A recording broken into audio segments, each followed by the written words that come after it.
अस्सलाम वालेकुम everyone, welcome back to my channel and welcome back to another video. तो आज की मेरी वीडियो एक ऐसे टॉपिक पे है जो एक बहुत बड़ी और कॉमन परेशानी है। हर मेल और फीमेल इस परेशानी का शिकार है कि हमारे बाल बहुत ज़्यादा गिर रहे हैं, टूट रहे हैं, हेयर फॉल हो रही है, बाल्डनेस हो रही है।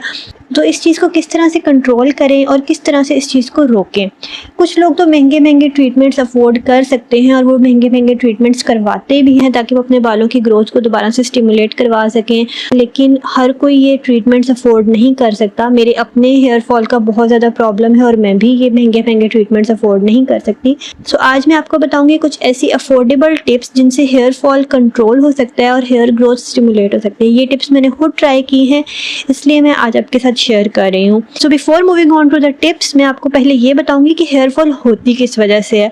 सो क्योंकि मुझे खुद हेयर फॉल का बहुत ज़्यादा प्रॉब्लम है, तो मैंने इस चीज़ के ऊपर बहुत ज़्यादा डिस्कवरी की है और उसके बाद मैंने कुछ ऐसी चीज़ें जो हैं वो डिस्कवर की हैं जिनसे मैं अपने हेयर फॉल को रोक पाई हूँ काफ़ी हद तक। अभी भी मेरी हेयर फॉल होती है, बिल्कुल नहीं रुकती, क्योंकि ज़ाहिर है ये कोई ओवरनाइट मैजिक नहीं है कि आप 3 डेज़ चैलेंज लो या 10 डेज़ चैलेंज लो और उसमें अपने बालों को रोक लो। ये सारा स्कैम होता है। बेसिकली हेयर फॉल जो है वो बहुत स्लोली जाके आपका कंट्रोल होता है। सो सबसे पहले मैं आपको बताती हूँ कि हेयर फॉल की बेसिक वजूहात क्या है। सो सबसे पहले तो फ्रेंड्स, कुछ लोगों को ख़ानदानी प्रॉब्लम होता है, हेरिडिटी प्रॉब्लम होता है कि उनके फैमिली में, जीन्स में ये चीज़ होती है कि हेयर फॉल बहुत ज़्यादा हो रही है। मेरी अपनी फैमिली में शायद कहीं ना कहीं ये प्रॉब्लम है। इसके अलावा हार्मोनल प्रॉब्लम होता है, बहुत सी फीमेल को PCOS का प्रॉब्लम है, तो उस वजह से भी उनकी हेयर फॉल होती है। तो हार्मोनल इम्बैलेंस जो है वो बेसिकली एक बहुत बड़ा रीज़न है हेयर फॉल का। इसके अलावा जो है वो हम स्ट्रेस जो लोग बहुत ज़्यादा लेते हैं, फीमेल मेल, अगर वो बहुत ज़्यादा स्ट्रेस ले रहे हैं, बहुत ज़्यादा टेंशन में आ रहे हैं, तो उनको भी हेयर फॉल का प्रॉब्लम होता है बहुत ज़्यादा। इसके अलावा जो न्यूट्रिशनल डेफिशिएंसी जिन लोगों में होती है, जो प्रॉपरली डाइट नहीं ले पाते, मोस्टली फीमेल ऐसी होती हैं जो घर पे बच्चों पे ध्यान देते हुए अपनी डाइट का प्रॉपरली ख्याल नहीं रखती, तो उनको हेयर फॉल का प्रॉब्लम शुरू होने लग जाता है। इसके अलावा अक्सर मेल में भी हेयर फॉल का प्रॉब्लम होता है कि वो अपनी डेली रूटीन में, अपने कामों में इतना बिजी होते हैं कि वो अपनी डाइट का प्रॉपर ख्याल नहीं रख पाते।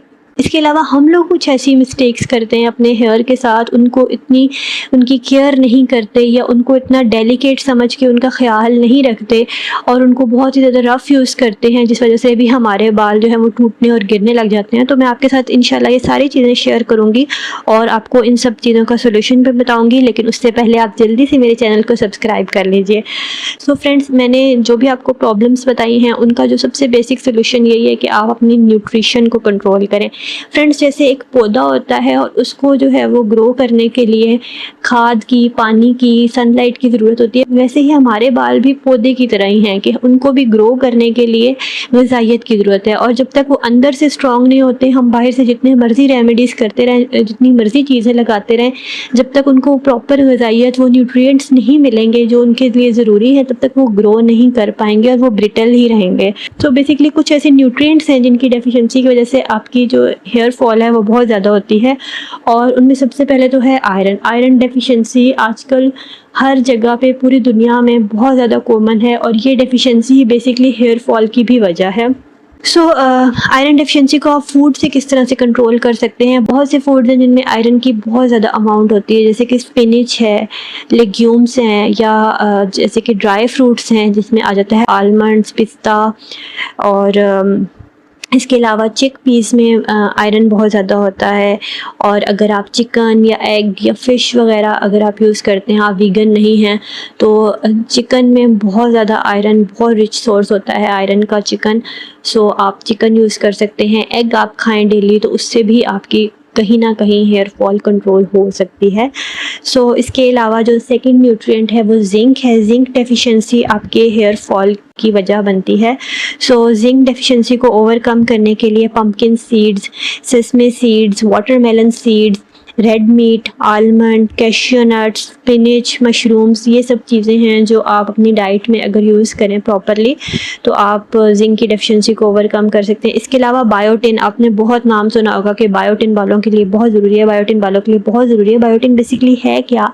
बायोटिन बेसिकली विटामिन B7 या विटामिन H आप इसको कह सकते हैं। बायोटिन बेसिकली प्रोटीन सिंथेसिस करवाता है, जिसकी वजह से हेयर फॉलिकल्स जो हैं वो उनकी ग्रोथ स्टिमुलेट होती है। सो बायोटिन को आप एग्स के ज़रिए ले सकते हैं। Almonds are rich source of biotin. इसके अलावा चीज़, स्वीट पोटैटोज़, अगर आप स्वीट पोटैटोज़ डेली अपनी डाइट में इंक्लूड कर लें तो आप ना सिर्फ हेयर फॉल की प्रॉब्लम से बल्कि बहुत सी स्किन प्रॉब्लम से भी बच सकते हैं। इसके अलावा स्पिनच, मशरूम, आप मतलब कोशिश करें कि ग्रीन लीफी वेजिटेबल्स ज़्यादा लें, आप नट्स वगैरह ज़्यादा खाएं, तो उससे आपकी ये जो आयरन, जिंक और बायोटिन की डेफिशिएंसी बहुत हद तक कंट्रोल हो सकती है। और अगर आप ये चीज़ें नहीं अपनी डाइट में इंक्लूड कर पा रहे या नहीं आप अपनी डाइट का प्रॉपरली ख्याल कर रहे तो आई वुड रिकमेंड कि आप कोई भी अच्छी मल्टीविटामिन जो है वो लें जिसमें ये सब चीज़ें हों लाजमी। आप अपने डॉक्टर से भी कोई ना कोई अच्छी मल्टीविटामिन पूछ सकते हैं जो वो आपको रिकमेंड करें, या मैं आपको 2-3 मल्टीविटामिन के लिंक नीचे डिस्क्रिप्शन में दे दूँगी। तो इसके अलावा विटामिन डी है जो जिसकी डेफिशिएंसी ना सिर्फ हमारे बोन्स और टीथ के लिए नुकसानदेह है बल्कि हमारे हेयर के लिए भी विटामिन डी बहुत ज़्यादा ज़रूरी है। अगर आप डेली सुबह 10 से 15 मिनट तक सनलाइट में जाते हैं तो वो आपके हेयर के लिए बहुत अच्छी चीज़ है। आपको विटामिन डी मिलेगी, आपके ना सिर्फ हेयर की ग्रोथ अच्छी होगी बल्कि आपकी पूरी बॉडी के लिए बेनिफिशियल है। इसके अलावा जो है वो बटर, एग्स, चीज़, मिल्क, ये चीज़ें जो हैं ये आपको विटामिन डी प्रोवाइड करती हैं। एक और चीज़ जो आपके हेयर के लिए बहुत ज़रूरी है वो है omega 3 fatty acids. Omega 3 fatty acid basically grey hair के लिए बहुत अच्छे होते हैं कि वो आपके जो early premature hair greying start हो जाती है उसके लिए बहुत ज़्यादा बेनिफिशियल है। इसके अलावा हेयर फॉल के लिए भी ओमेगा 3 फैटी एसिड्स बहुत अच्छे हैं। तो आप फैटी फ़िश का यूज़ आप करें। अगर आप फैटी फ़िश खाते हैं तो आप जो है वो ओमेगा 3 फैटी एसिड्स आपको बहुत अच्छा रिच सोर्स उनका मिल जाएगा। इसके अलावा सप्लीमेंट्स भी होते हैं ओमेगा 3 फैटी एसिड्स के, फ़िश ऑयल वगैरह, उनका भी लिंक मैं डिस्क्रिप्शन में दे दूँगी, सो आप वहाँ से भी ले सकते हैं। तो ये तो थी न्यूट्रिशनल डेफिशिएंसी कि आप न्यूट्रिशन से किस तरह से अपने बालों की ग्रोथ को बढ़ा सकते हैं। इसके अलावा मैं आपको बताऊं कि स्ट्रेस को अगर आपने कंट्रोल करना है तो आप मेडिटेशन लाजमी करें। मैंने इस चीज़ के ऊपर बहुत सारी वीडियोस बनाई हुई हैं कि आप स्ट्रेस को या ओवरथिंकिंग को किस तरह से कम कर सकते हैं मेडिटेशन के थ्रू या फूड्स के थ्रू, कौन से फूड्स आपके स्ट्रेस को कम कर सकते हैं। सो वो वीडियोज़ इंशाल्लाह मैं वो भी डिस्क्रिप्शन में उनका भी लिंक दे दूँगी।